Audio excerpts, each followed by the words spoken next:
Anhedonia describes a loss of interest or pleasure in previously enjoyed activities. Young people describe it in a range of ways, but it's often about this sense of things suddenly feeling a bit grey or black and white, events that they used to enjoy or activities just losing the colour, this sense of there being kind of almost like a veil or a curtain between them and the activity.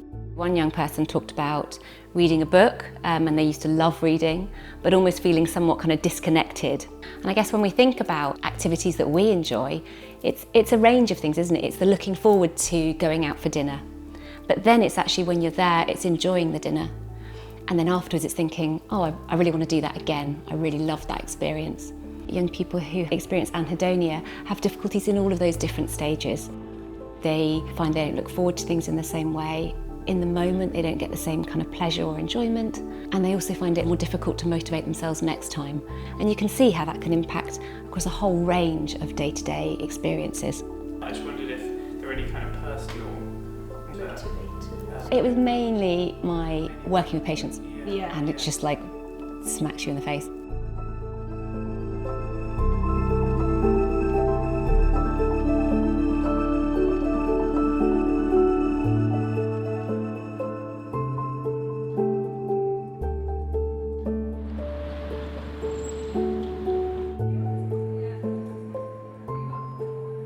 These are the two dimensions of anhedonia. That's anticipatory anhedonia, which is the expectation that things won't be enjoyable. And that one's consumatory anhedonia, which is not enjoying them in the moment. So I started working with Eleanor when I was an undergraduate here at Oxford. I did my final year research project with her on an experimental study looking at focus of attention and social anxiety in children. And during that, she encouraged me to apply for the DPhil, and it's something that I was really interested in anyway. And over the course of that, we sort of eventually started thinking about anhedonia and how that might be something that's quite important to things like social anxiety and depression. And so we developed this PhD program of research to look at better understanding anhedonia in young people.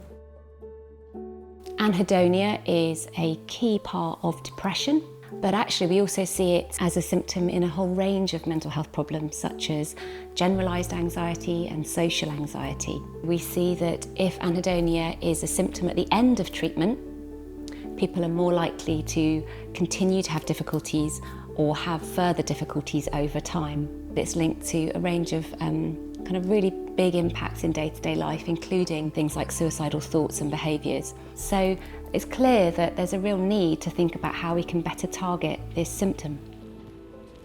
In the last few years with adults, and hopefully now increasingly with young people, there is this sort of paradigm shift where we don't only think about reducing negative feelings, but we also shine a light on how can we improve positive emotions, how can we help people reconnect with joy in their day-to-day lives.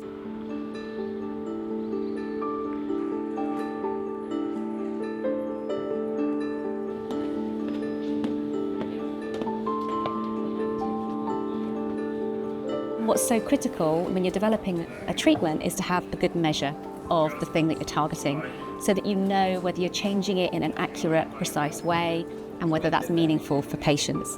And so when we looked at what's available, there are many measures, but there wasn't any that quite captured the full picture.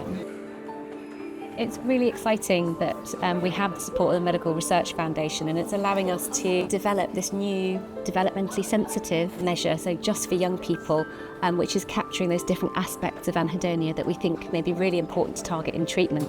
The second part is setting up a young people's advisory group, so that will be made up of young people with lived experience of anhedonia and mental health problems.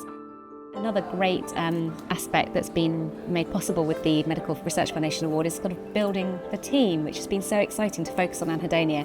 And actually that will be joining Sakshi and me. So Yes. We've been working together for A couple of years now. Yeah. I've been doing a qualitative study, which is looking at young people's experiences of anhedonia, looking to understand what that looks like in sort of different contexts and in relation to different activities, but also trying to better understand the differences between expecting that things will be fun, enjoying them in the moment, and then learning from enjoyable experiences and wanting to do it again. Different people have different sort of patterns of what they find enjoyable, what they don't. Some people have troubles with expecting that things will be fun, but when they're there, it's actually completely fine. Yeah.